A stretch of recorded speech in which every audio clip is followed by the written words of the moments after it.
سلام دوستای عزیز، همینطوری که داخل تصویر میبینین قراره بازمای غذای غیر قابل حدس و خیلی خیلی سخت بله کربلایی پخته کنیم.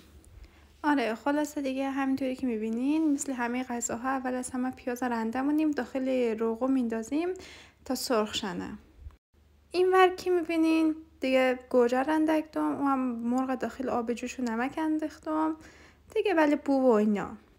حالا داخل بهداشتی ترین حالتی ممکن مرغ میندازین داخل پیازا.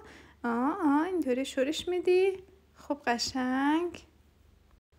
حالا قاشق دوایدگ افغانستانی.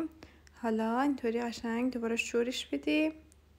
اونورم که خود کربلایی پایش هست از فیلم برداری مونم.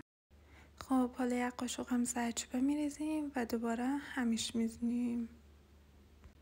بعدش یک چوسه سیرم داخل رنده ریز روی گوجه رنده کنم. اینطوری گوجه بریز روی ازو. دوباره حالا همینطوری همیش بزن دیگه. این ورم یک دو تا سیب زمینی پوست بکن همینطوری که ما ضبطمونم. اون ورم که مرغایی که قرار بود دخترها باید نمادن.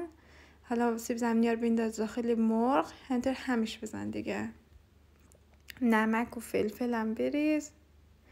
آره خلاصه بعد که گوجه سرخ شد یک قاشق چوسکی روبم بنداز داخلش. بعد از اینکه روبمونم سرخ شد دیگه حالا یک سطل آب بیار بریز رویشی.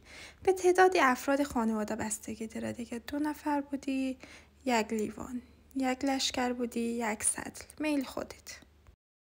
خب دیگه حالا روخی کاره ببین و لذت ببر. درسته که غذای سختی بود ولی ارزشش داشت.